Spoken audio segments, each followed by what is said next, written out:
You know what I'm saying? So you knew 50 as a kid, not in the industry. As a kid, when I was a basketball player, we used to say we was cousins. A long time ago. Oh, you know damn! what I'm That's back in the day. When I was playing basketball, yeah. When I was in college, I didn't even know who 50 Cent was, like when the record came out and shit like that. And niggas was like, you know 50, that's Boo Boo. And I was like, I didn't know him as Boo Boo. I didn't sell drugs on the corner. Yeah. I knew him as Kurt. That was my man.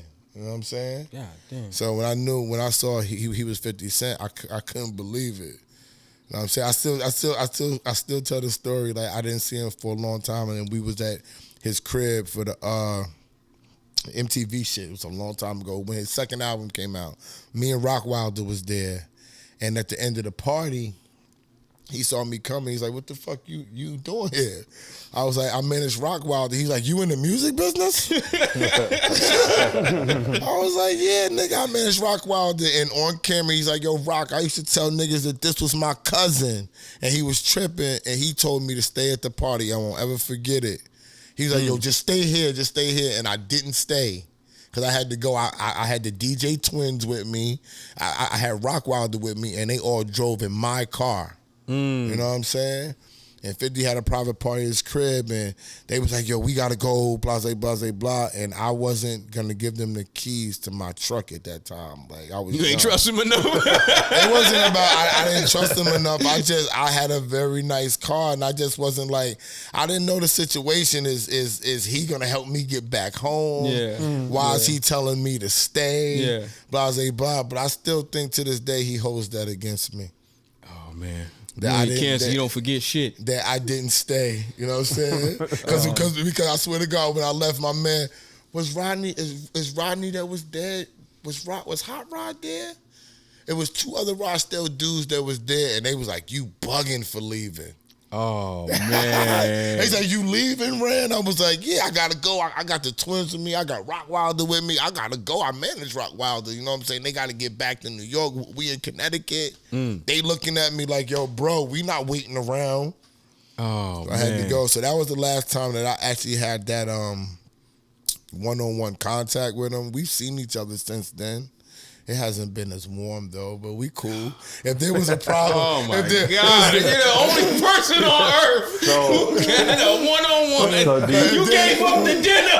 I was about to ask that. So you think you missed the opportunity because you left? Hell yeah! When you think back about it now, hell yeah, I did. But my money was with Rock Wilder at the time. You gotta understand, I was making tons of money with Rock Wilder, and Rock Wilder made me who I was at that time. If it wasn't for Rock Wilder, nobody would have known me. So I had to roll with the Rock Wilder and the Twins looked out for me. Nobody thought to even do nothing or say nothing for me because the DJ Twins was like my big brother, and they thorough as hell.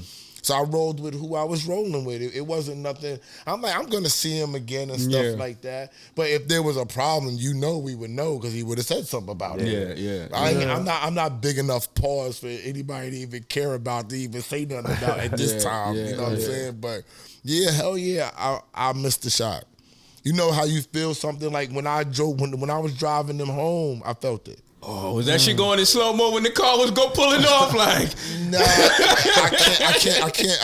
I can't say it was slow-mo. It was just a realization. You know how something happens and you realize it really quick, and you was like, the hottest nigga on the planet just told me to wait and just chill for a minute, and I left.